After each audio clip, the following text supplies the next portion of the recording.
If you've ever wondered what your wife's thinking, you should at least watch this movie. I'm Amanda Pasciucco, PhD sexologist, marriage and family therapist, sex therapist, here to discuss the Babygirl movie. The director and writer, Halina Rejin, did outstanding. The camera angles, the composition were perfect for the internal dilemma of Nicole Kidman as the CEO, Romy Mathis. The majority of the movie is filmed from the viewpoint of the powerful female CEO, focusing on her observations and what she finds appealing. There's a focus on the internal struggle of what it is to be kinky, yet confused. You frequently wish you were not interested in this derogatory or humiliating fetish that you have, and you wish that things were different. It's a little awkward and embarrassing to want to be told what to do as a CEO by a new intern because you have a thing for risk. Long periods of silence and this quirky banter between the lead Nicole Kidman and her intern Samuel, played by Harris Dickinson, make it clear to the audience that foreplay builds over time, not just during sex.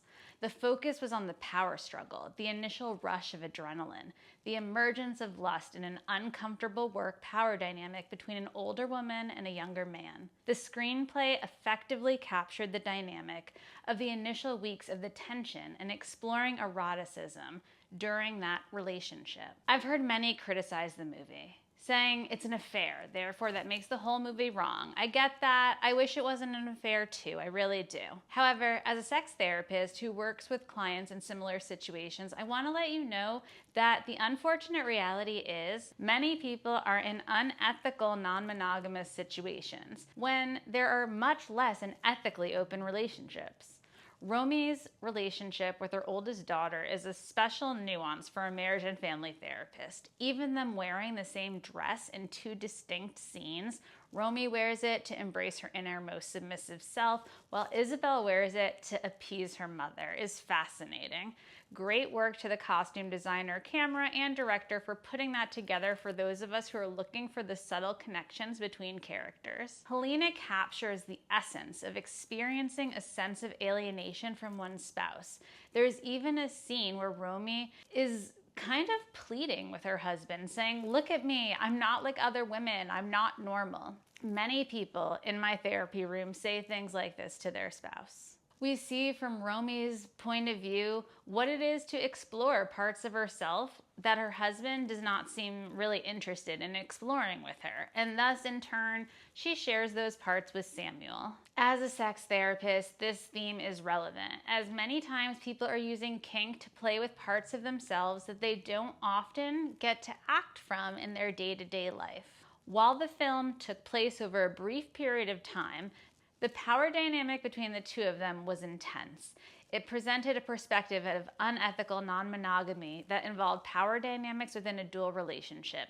This film, which delves into the complexities of a submissive female in her sexual agency while maintaining a position of power, presents a topic that feels quite underexplored in cinema to me. This unique lens is one of the reasons I found the movie so captivating. Nicole Kidman said in an interview that her character has reached a stage where she's got all this power, but she's not sure who she is, what she wants, what she desires, even though she seems to have it all. The internal struggle of striking a balance between one's private desires and public persona, and what parts of them are wanting to be explored, yet are hidden from their daily lives. The film's narrative on different parts of ourselves, power dynamics, and being honest with what we really want is central. The internal conflict is a familiar experience for my clients that are women. Both Romy and Samuel's body language, tone, and facial expressions, as well as the score and soundtrack, convey the secretiveness within a power dynamic, and they're opening up to such a depthful and fun dominant-submissive relationship. Scenes like the two of them with the strawberry candy or her undressing for him might seem too slow for people in the lifestyle.